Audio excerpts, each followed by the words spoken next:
Bismillahirrahmanirrahim. Assalamualaikum warahmatullahi wabarakatuh. Alhamdulillahirabbil alamin. Wassalatu wassalamu ala sayyidina Muhammadin wa ala alihi wa sahbihi asma'in. Summa amma ba'du. Santri-santri sekalian, siswa-siswi madrasah aliyah, dimanapun Anda berada, pada video ini kita akan membahas mata pelajaran usul fikih kelas 11 di bab yang kedua, ya, tentang kaidah induk dari fikih, al-yakinu la yuzalu bisyak, bahwa keyakinan itu tidak bisa dihilangkan dengan keraguan-raguan. Sebelum itu marilah kita mulai dengan bacaan basmalah dan berdoa kepada Allah Subhanahu wa taala. Bismillahirrahmanirrahim. Rabbi zidni ilman nafi'a warzuqni fahman wasi'a. Allahumma 'allimna ma yanfa'una wanfa'na bima 'allamtana. Amin Allahumma amin. Di video yang sebelumnya kita sudah membahas tentang kaidah induk al-yakinu la yuzalu bisyak. Sekaligus juga kita sudah membahas tentang penjelasan-penjelasan ataupun sampai kepada hikmah dari al-yakin la yuzalu bisyak itu. Nah, di video part yang kedua ini kita akan membahas tentang kaidah-kaidah turunan yang lahir dari kaidah induk al-yakin la yuzalu bisyak tadi. Baik, kita akan saksikan di sini.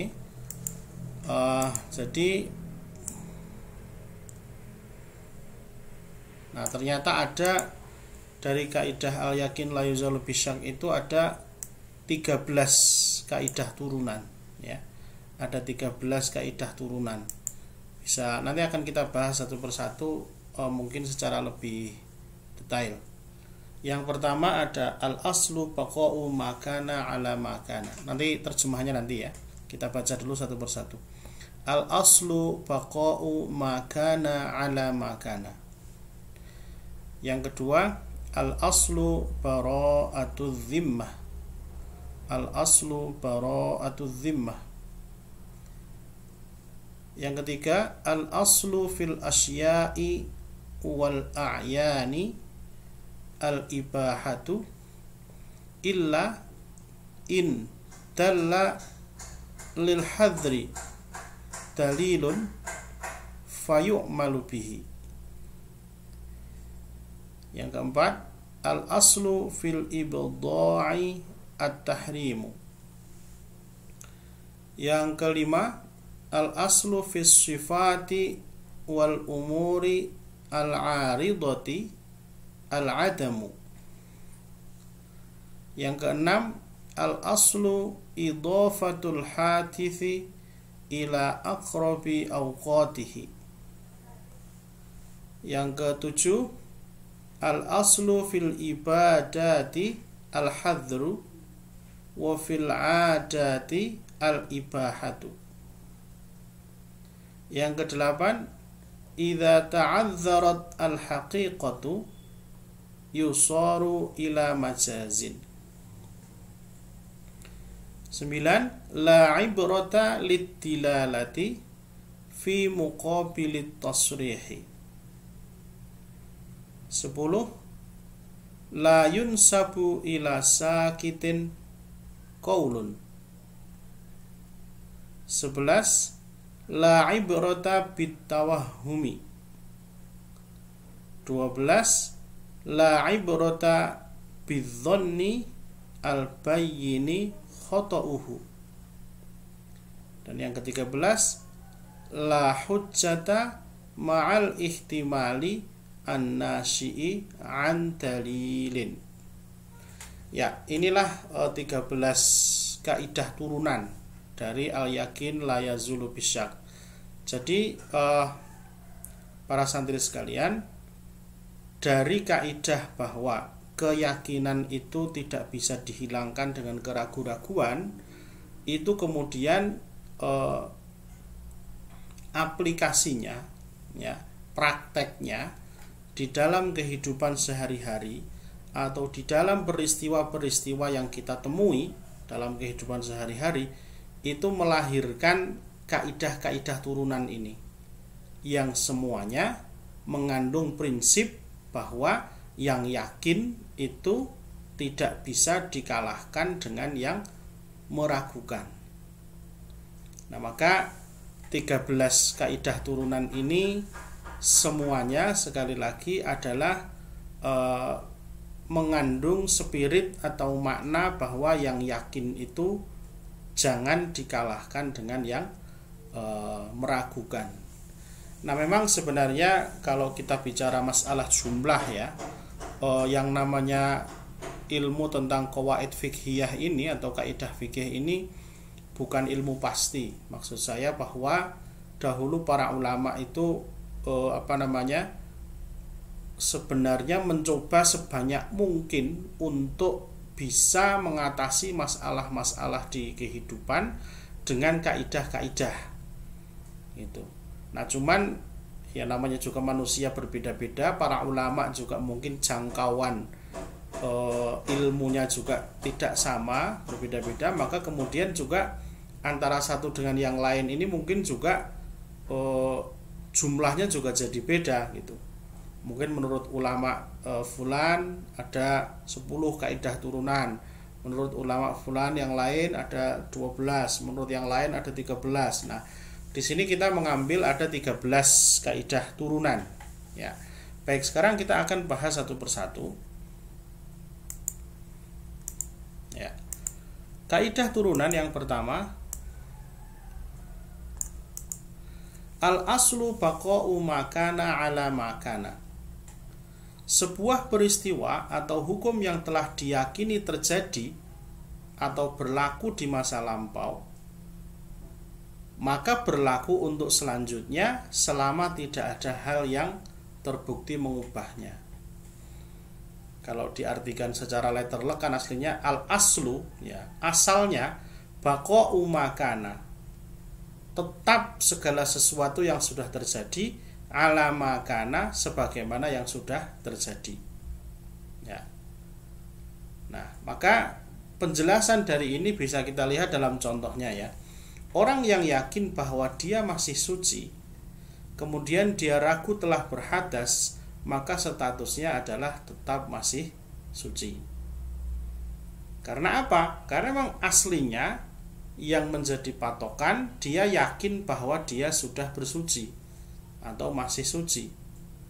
Aku tadi sudah jelas berwudu, kemudian ragu-ragu batal atau tidak, ya sudah, statusnya berarti ambil ke kondisi sebelumnya, yaitu sudah bersuci ya. Maka begitu juga sebaliknya, kalau dia yakin bahwa dia tadi sudah berhadas, tadi aku sudah BAB tapi lupa sudah wudu atau belum, nah berarti kita ambil hukum yang yakinnya, yakni yang sebelumnya, yakni yang dia sudah BAB, ragu-ragu wudu atau belum. Nah, ini kemudian kita kalahkan sehingga kita mantap bahwa kita sudah sudah batal gitu ya. Nah, di sini ada pengecualian. Jika seseorang telah mengaku mengembalikan barang titipan sedangkan pemiliknya menyangkal, maka yang dapat diterima adalah pengakuan dari orang yang dipinjami. Ya, ini kalau ini sih sebenarnya klaim-klaiman ya. Mengklaim sudah mengembalikan, yang satu mengklaim belum menerima. Sebenarnya kalau itu sih ya sama-sama ragunya sebenarnya. Yang mengklaim sudah mengembalikan juga tidak bisa mendatangkan buktinya gitu ya. Artinya ini berkaitan dengan pihak lain, dalam konteks sebuah transaksi atau sebuah akad. Nah, sehingga dalam hal ini tentu harus diperhatikan juga hak-hak orang lainnya gitu.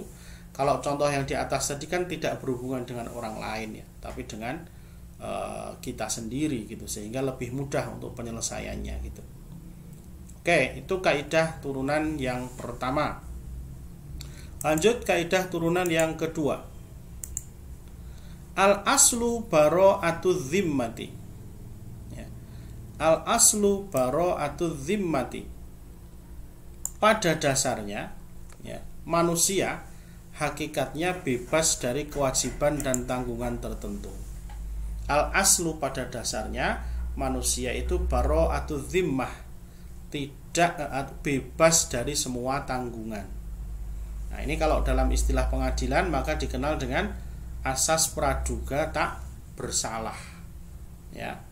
Ya, jadi ketika ada kasus-kasus kriminal misalkan, maka tidak boleh polisi, jaksa atau hakim itu menuduh seseorang tanpa ada bukti apapun. Kita tidak bisa misalnya mengatakan, oh dia mengambil jilbab saya, oh dia memakai baju saya, ya. Hanya gara-gara misalnya apa ya, oh dia keluarganya aja kayak gitu kok, paling juga dia suka ngambil, misalnya begitu.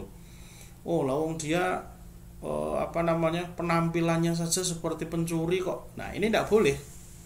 Tidak boleh penampilan, kemudian riwayat keluarga, terus kemudian faktor-faktor seperti itu menjadi dasar untuk menuduh seseorang berbuat jelek gitu. Wah, kalau lihat tampangnya kayaknya suka hutang ini. Nah, tidak bisa begitu. Aslinya orang itu lahir tanpa ada beban tanggungan apa-apa. Nah, maka ada hadis ini yang menunjukkan al-bayyinatu 'alal mudda'i wal yaminu 'alal mudda'a alaihi. Ini di hadis arba'in ini ada ya. Jadi orang yang menuduh harus menunjukkan bukti. Al-bayyinah itu bukti. 'Alal mudda'i wajib dihadirkan oleh orang yang menuduh. Jadi kalau misalnya kita tiba-tiba menuduh orang lain menggunakan barang kita, mengambil barang kita, kita harus mendatangkan bukti. Ah benar, itu kerudung saya yang dipakai, buktinya di pojokan itu ada bekas terbakar, misalnya begitu.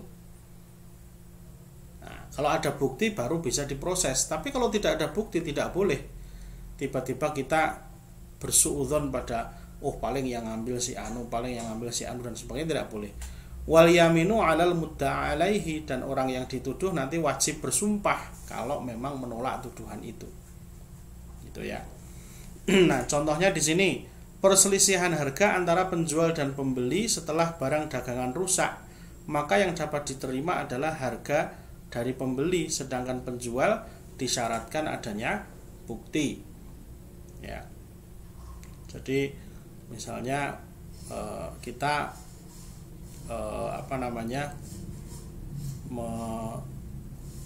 mau beli buah-buahan, ya, terus kemudian didapati di situ ternyata buah-buahannya itu sudah busuk, gitu ya.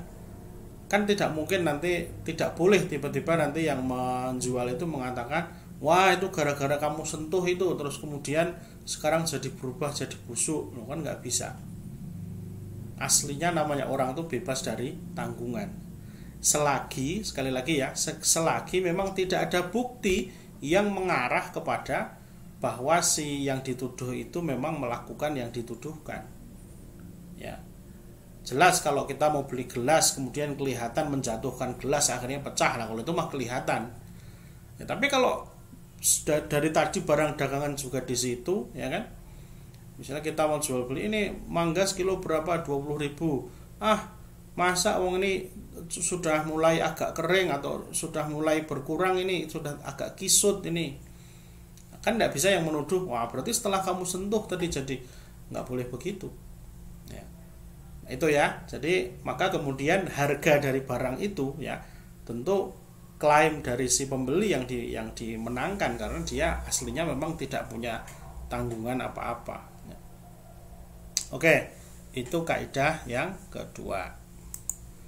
Kaidah yang ketiga, kaidah turunan maksudnya ya.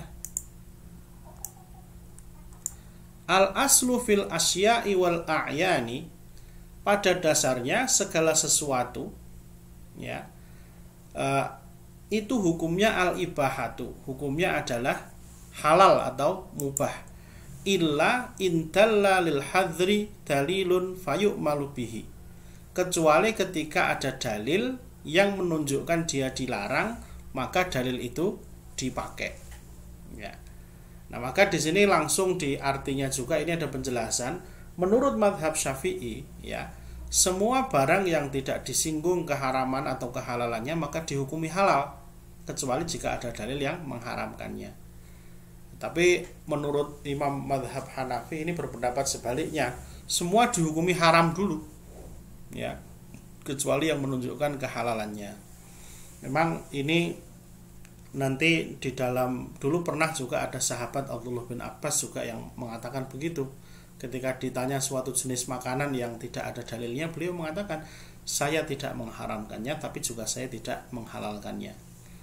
Gitu. Nah, kalau kembali kepada, ya tinggal kita mau ambil yang mana. Kalau menurut Imam Syafi'i, selama tidak ada yang melarang, ya sudah, ambil saja. Contoh, hewan yang tidak diketahui jenis kelaminnya. Maksudnya itu hewan yang tidak diketahui, mungkin bukan hanya jenis kelamin ya, tapi hewan-hewan yang memang secara umum tidak disebutkan di dalam dalil apakah dia halal atau haram, dan memang tidak memiliki sifat-sifat sebagaimana binatang haram. Misal kalau kita bertemu dengan kera itu halal atau haram, tidak ada yang menyebutkan, dan juga mungkin sifat-sifatnya juga tidak ada yang membuat dia dihukumi sebagaimana binatang yang haram. Kuku tajam, gigi sebagai karnivora juga tidak, gitu kan. Nah, maka kembali ke kaidah ini, berarti kalau memang tidak ada yang mengharamkan, ya sudah, kita yakin saja bahwa itu halal. Kembali ke video part pertama kemarin ya, bahwa segala sesuatu itu pada dasarnya memang diperuntukkan bagi manusia. Oke, itu kaidah yang ketiga. Baik. Berikutnya yang keempat, al-aslu fil ibda'i at-tahrim. Hukum dasarnya yang namanya wat'i atau hubungan seksual ya, itu adalah haram. Ya. Jadi nikah itu satu-satunya cara yang disyariatkan di dalam Islam untuk menjadikan hubungan seksual itu menjadi halal, gitu ya.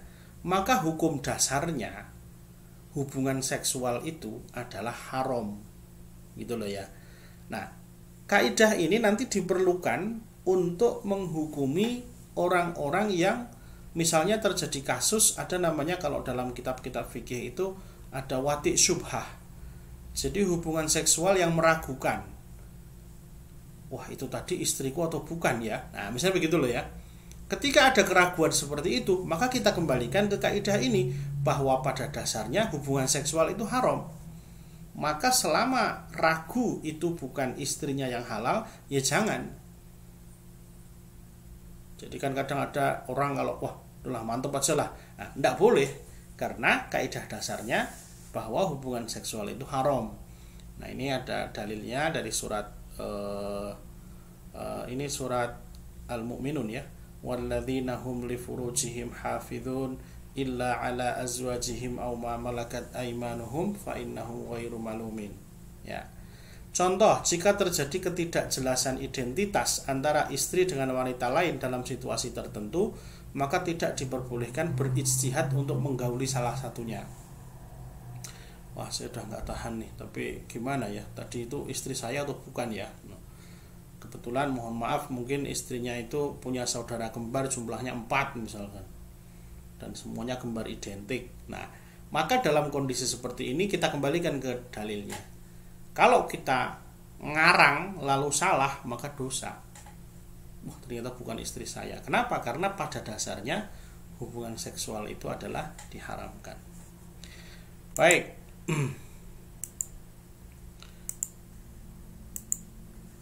Kaidah turunan yang kelima, al aslu fil sifati au al umuri al aridoti al adam.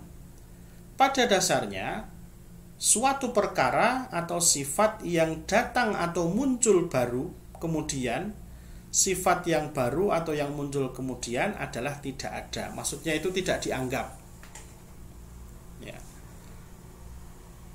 Contoh, apabila seorang ahli waris mengklaim bahwa orang tuanya saat menjual tanah dalam kondisi gila, sementara pihak lainnya mengklaim tidak dalam kondisi gila, serta masing-masing tidak bisa menunjukkan bukti, maka yang dijadikan acuan adalah klaim yang menyatakan tidak gila.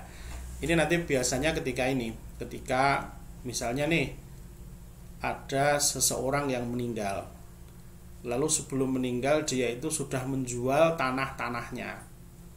Kemudian ketika dia meninggal, anak-anaknya kan berharap mendapatkan warisan yang banyak. Nah, ternyata kan tanah-tanahnya sudah dijual.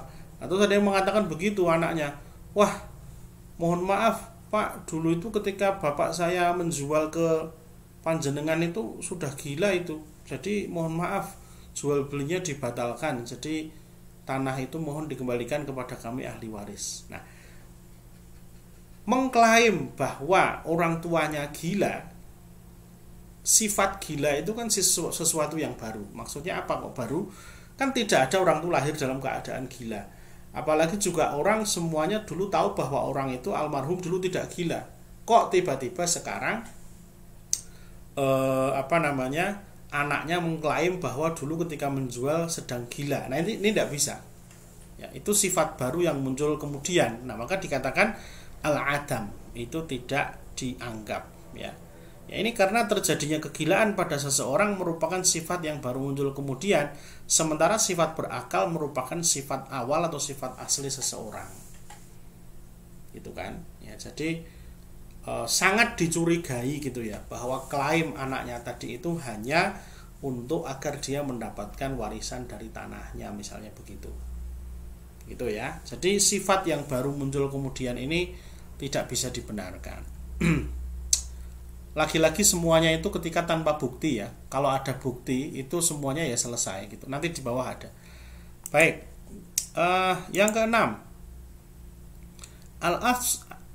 al-aslu idofatul hadisi ila aqrabu awqatihi. Pada dasarnya segala sesuatu yang terjadi baru-baru saja dikembalikan pada waktu yang terdekat. Contoh, jika terjadi ada seorang wanita mati setelah menyerahkan kembali maharnya kepada suaminya. Wanita mati, dan dia sebelum meninggal itu maharnya yang jadi hak dia sudah dia kembalikan kepada suami, ya. Di mana sang suami mengatakan bahwa si mayit menyerahkan pada waktu sehatnya, sementara para ahli waris mengatakan bahwa si mayit menyerahkan mahar itu ketika dia sudah sakit.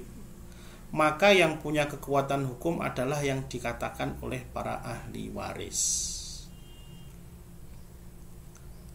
Jadi kenapa yang klaim dari ahli waris yang dimenangkan ini kan sama-sama mengembalikan mahar, ini sama-sama sesuatu yang baru sebenarnya. Aslinya mahar itu milik istri yang meninggal itu. Tapi ketika istri meninggal, ternyata kemudian mahar yang seharusnya dibagikan kepada ahli waris ini ternyata diklaim oleh suaminya yang masih hidup. Lawang maharnya itu sudah diserahkan ke saya kok. Tapi ahli waris mengatakan, oh enggak bisa, itu menyerahkan ke kamu ketika dia sudah sakit. Nah, padahal kan nanti kalau dalam hukum wasiat itu kan seperti itu ya. Menyerahkan sesuatu kepada ahli waris ketika sudah sakit itu tidak boleh dianggap. Suami kan termasuk ahli waris ya. Gitu. Jadi kalau dia menyerahkan sesuatu kepada ahli waris, berwasiat kepada ahli waris, ya, itu kan tidak dianggap sah. Gitu. Maka mestinya dikembalikan kalau bahwa dia mestinya kejadian menyerahkan mahar itu adalah lebih dekat kepada kematiannya. Berarti ketika dia sakit ini. Nah, ini dalam keadaan sama-sama mengklaim antara suami yang mengaku menerima maharnya ketika masih sehat dan ahli waris yang lain yang mengklaim bahwa dia menyerahkan itu sudah dalam keadaan sakit gitu ya. Baik, kira-kira seperti itu ya. Pengecualiannya enggak usah aja, ini panjang ini. Baik, sekarang kita lanjutkan ke kaidah yang ketujuh, kaidah turunan yang ketujuh.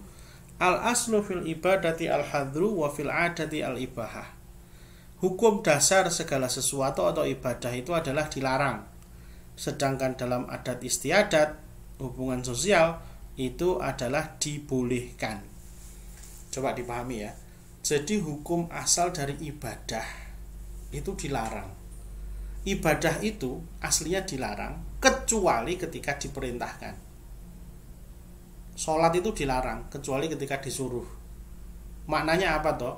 Kita tidak boleh nambah sholat sendiri yang tidak diperintahkan, gitu loh ya. Karena memang aslinya haram.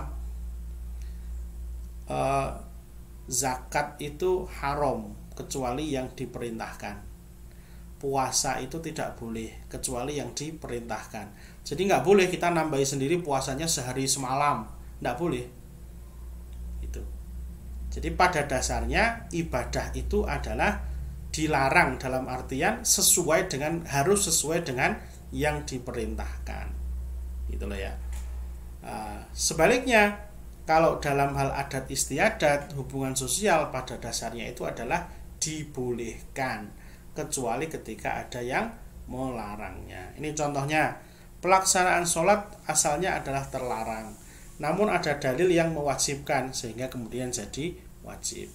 Sedangkan transaksi ribawi pada dasarnya jual beli itu boleh, namun ada dalil yang mengharamkannya. Wa halallahu bai'a wa harramar riba. Aslinya kan itu jual beli atau pinjam meminjam.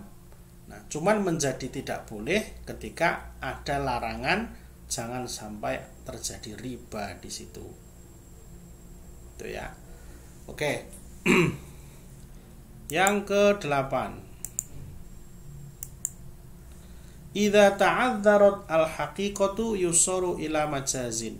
Jika tidak memungkinkan untuk memakai makna hakiki, maka dapat dialihkan pada makna majazi. Contoh, apabila ada seorang yang mengatakan, saya wakafkan rumah saya ini kepada anak-anak saya, padahal dia tidak punya anak kandung, kecuali hanya cucu-cucunya yang sudah dia anggap sebagai anak, atau mungkin orang lain yang dia rawat sejak kecil dan dia anggap sebagai anak. Nah, maka ketika dia mewakafkan, wakafnya diberikan pada mereka, sekalipun lafal anak-anak itu bermakna anak kandung, ya, berdasarkan makna hakikinya, tetapi karena aslinya anak kandung nyatanya dia tidak punya, berarti pastinya yang dia maksud adalah anak-anak yang dia rawat itu. Apakah itu cucunya, apakah itu anak orang lain juga gitu ya. Jadi kita orang yang mendengar, menerima informasi itu kemudian berarti yang dimaksud anak oleh dia itu adalah anak-anaknya itu, karena nyatanya dia tidak, maksudnya anak-anak yang dirawat itu, karena nyatanya dia tidak punya anak kandung begitu ya. Oke, itu kaidah ke-8.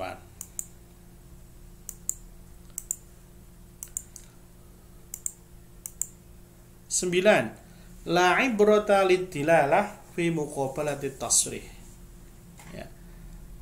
Tidaklah dianggap ya sesuatu yang bersifat tanda-tanda atau dilalah kontekstual ya, yang tersirat ya, itu tidak dianggap berlaku fi muqabalati tasrih ketika berhadapan dengan tekstual atau bukti yang tertulis. Jadi indikasi, tanda-tanda itu kalau dalam bahasa Arabnya, dalam bahasa usul fikih itu sering disebut dengan ad-dilalah. Dilalah itu indikasi, pertanda, ya, tanda-tanda secara tersirat. Ya. Jadi kalau ada orang ngantuk, itu indikasi dia lapar misalkan. Kalau ada orang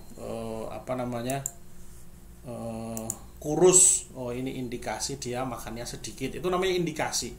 Nah, tetapi indikasi, tanda-tanda, dilalah itu tidak dianggap ketika berhadapan dengan bukti-bukti tekstual.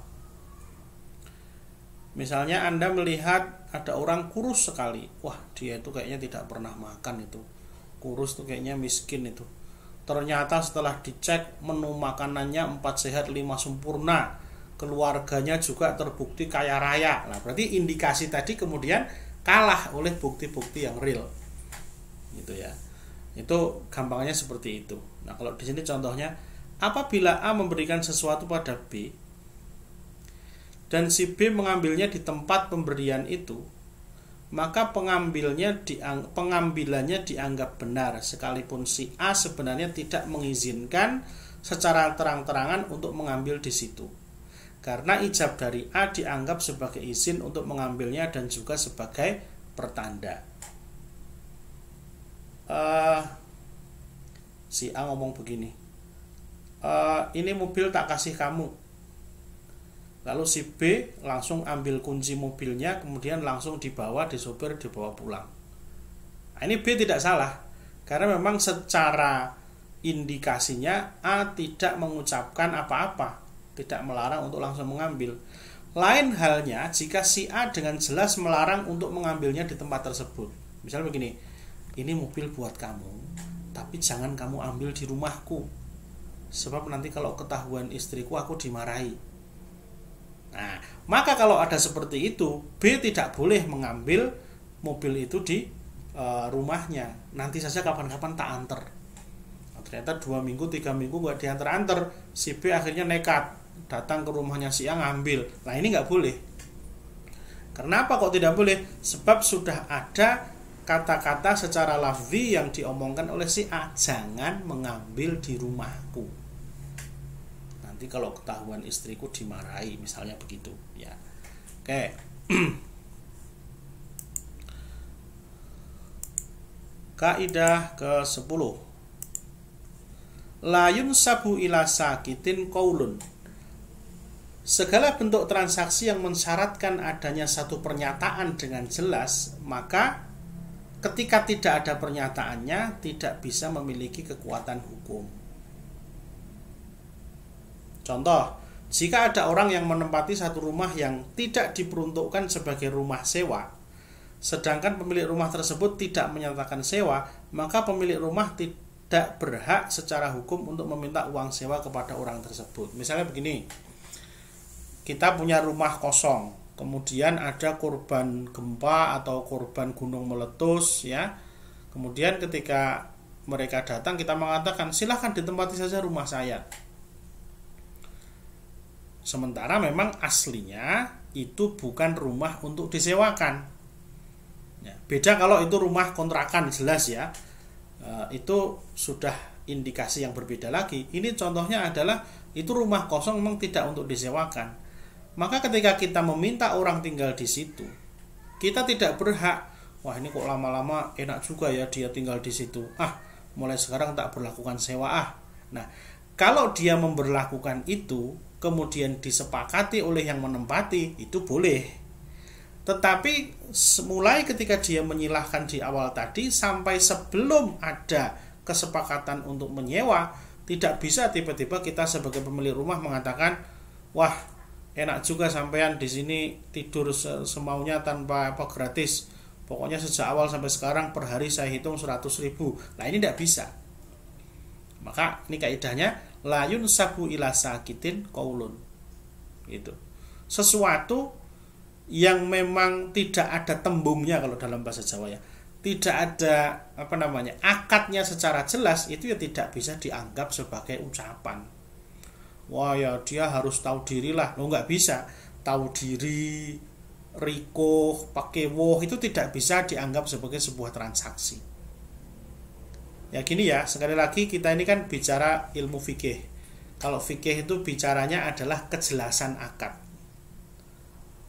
Kalau dalam Al-Quran kan Allah berfirman, ya ayyuhalladzina amanu aufu bil uqud. Penuhilah akad-akadmu. Jadi orang itu memang tergantung pada akadnya. Beda nanti kalau bicara dalam ilmu tata krama, sopan santun, itu beda lagi. Tapi kalau dalam ilmu fikih ini kan bicara hitam putih, bicara benar dan salah, bicara berhak atau tidak berhak, itulah ya. Jadi misalnya kalau ketika nanti kayak tadi kita membantu orang menampung di rumah kosong kita, kemudian nanti setelah selesai kok orang yang ditampung tadi mengatakan, ini kita terima kasih sekali selama kena gempa ditampung di sini, sekarang sudah selesai, mohon ini diterima dari kami sekedar tanda mata, kemudian memberikan uang. Nah itu monggo saja, silahkan. Dari sisi akad tidak ada yang salah, gitu kan? Artinya memang itu inisiatif dari orang yang dibantu. Tapi kalau kita tiba-tiba menghitung sewa sesuatu yang sejak awal memang tidak kita sewakan, itu ya nggak boleh gitu. Makanya sekali lagi memang dalam Islam yang namanya akad itu penting. Akad itu kunci dari semua muamalah kita. Jangan kita membiasakan sesuatu yang Allah nantilah ya tahu sendiri. Gitu tuh tidak boleh ya. Harus jelas, segala sesuatu harus jelas gitu. Baik, kaidah yang ke-11. La ibrata bitawahumi, ya. Segala sesuatu yang berdasarkan pada tebakan, tawahum, maka tidak punya efek hukum, atau tidaklah dianggap segala sesuatu yang berdasarkan asumsi-asumsi yang tidak jelas, ya. Contoh, jika ada seseorang yang tidak mengetahui arah kiblat, kemudian dia sholat dengan tanpa melalui proses ijtihad untuk menebak arah kiblat, maka sholat orang tersebut tidak sah. Ketika nanti terbukti ternyata salah gitu.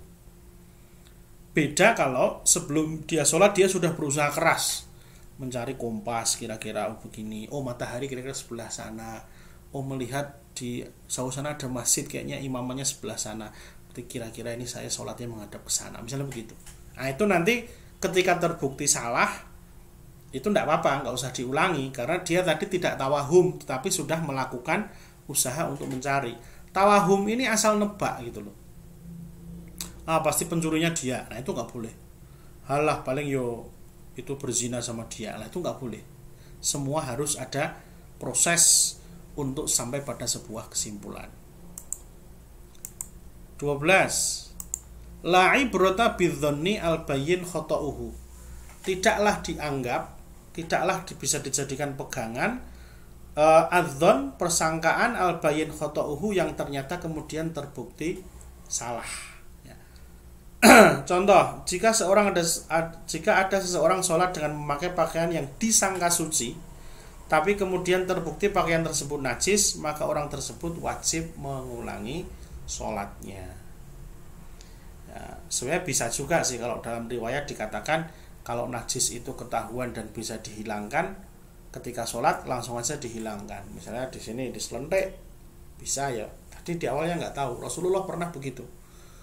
Sholat membawa sandal, ternyata sandalnya ada najisnya, dibisiki malaikat. Nah, kalau saat itu dia bisa lepaskan, beliau lepaskan juga gitu. Tapi kalau nggak bisa, ya berarti ya harus diulang sholatnya gitu.